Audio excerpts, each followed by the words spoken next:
بسم اللہ الرحمن الرحیم۔ میری ویڈیو کو دیکھنے اور سننے والے تمام احباب کو السلام علیکم۔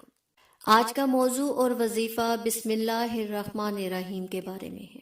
آج کی میری اس ویڈیو میں بسم اللہ الرحمن الرحیم کے زمینی اور آسمانی حقائق، اثرات، کشف و کرامات پر گفتگو کریں گے۔ اللہ تعالیٰ نے مسلمانوں کو بعض چھوٹی چیزوں میں بڑی برکت عطا کی ہے۔ بسم اللہ الرحمن الرحیم بھی اسی میں شامل ہے۔ اس آیت کے ذریعے اللہ تعالیٰ کی غیبی مدد حاصل ہوتی ہے۔ اس چھوٹی سی آیت میں اس قدر طاقت ہے کہ کوئی عام مسلمان اس کا تصور بھی نہیں کر سکتا۔ ہمارے پاس بسم اللہ الرحمن الرحیم جیسی آیت کی قوت اور طاقت ہونے کے باوجود اگر آج ہم مایوس ہوتے ہیں تو یہ ہمارے لیے بہت افسوس کی بات ہے۔ بسم اللہ الرحمن الرحیم میں دو اللہ تعالیٰ کے صفاتی نام رحمان اور رحیم شامل ہیں۔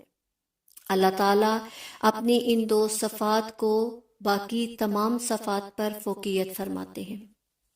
اللہ تعالیٰ ہم پہ کرم رکھے اور ہمیں اس چیز کی توفیق دے تو انشاءاللہ میں اپنی اگلی کسی نشست میں ان دو ناموں کے بارے میں ضرور بیان کروں گی۔ بسم اللہ الرحمن الرحیم کے بڑے فضائل ہیں۔ رسول اللہ صلی اللہ علیہ وآلہ وسلم نے فرمایا کہ مجھ پر ایک ایسی آیت اتری ہے کہ کسی نبی پر سوائے حضرت سلیمان علیہ السلام کے ایسی آیت نہیں اتری، اور وہ آیت ہے بسم اللہ الرحمن الرحیم۔ حضرت جابر رضی اللہ تعالیٰ عنہ فرماتے ہیں کہ جب یہ آیت اتری بادل مشرق کی طرف چھٹ گئے، ہوائیں ساکن ہو گئیں، سمندر ٹھہر گیا، جانوروں نے کان لگا لیے، شیاطین پر آسمان سے شعلے برسے۔ پروردگار عالم نے اپنے عزت اور جلال کی قسم کھا کر فرمایا کہ جس چیز میں یہ آیت پڑھی جائے گی اس میں ضرور برکت ہوگی۔ مسند احمد میں ہے حضرت صلی اللہ علیہ وآلہ وسلم کی سواری پر آپ کے پیچھے جو صحابی سوار تھے ان کا بیان موجود ہے۔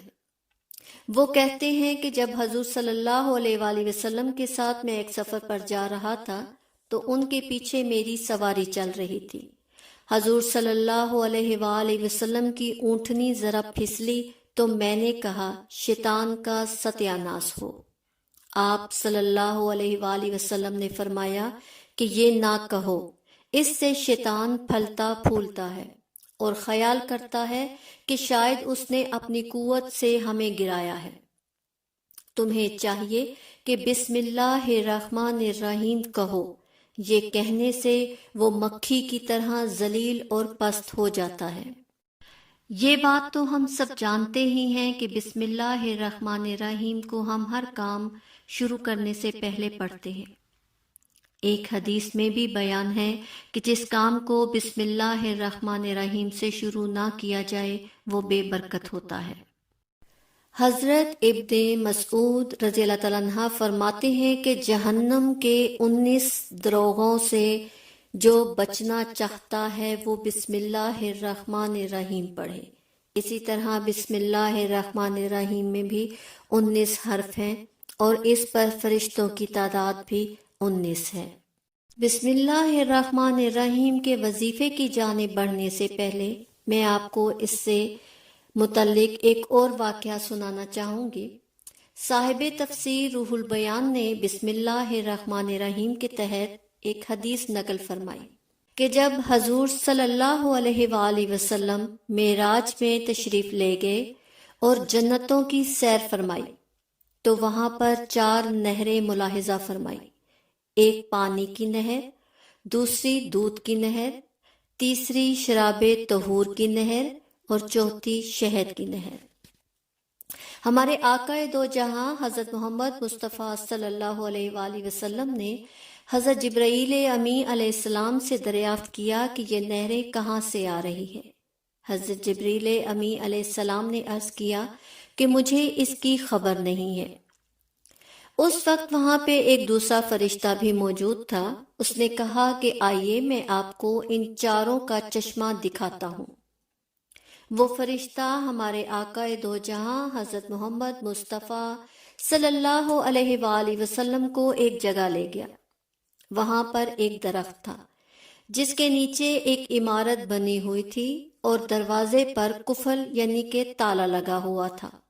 اس کے نیچے سے ان چاروں نہروں کو نکلتا ہوا دیکھا۔ حضور صلی اللہ علیہ وآلہ وسلم نے فرمایا کہ اس دروازے کو کھولو۔ فرشتے نے عرض کیا کہ یا رسول اللہ، اس کی چابی ہمارے پاس نہیں ہے بلکہ اس کی چابی آپ کے پاس ہے۔ حضور صلی اللہ علیہ وآلہ وسلم نے پوچھا کہ اس کی کون سی چابی میرے پاس ہے؟ فرشتے نے عرض کیا کہ یا رسول اللہ، بسم اللہ الرحمن الرحیم اس کی چابی ہے۔ حضور صلی اللہ علیہ وآلہ وسلم نے بسم اللہ الرحمن الرحیم پڑھ کر تالے کو ہاتھ لگایا تو دروازہ کھل گیا۔ آپ صلی اللہ علیہ وآلہ وسلم نے اندر جا کر ملاحظہ فرمایا تو اس عمارت کے 4 ستون تھے۔ ہر ستون پر لکھا ہوا ایک لفظ ملاحظہ فرمایا۔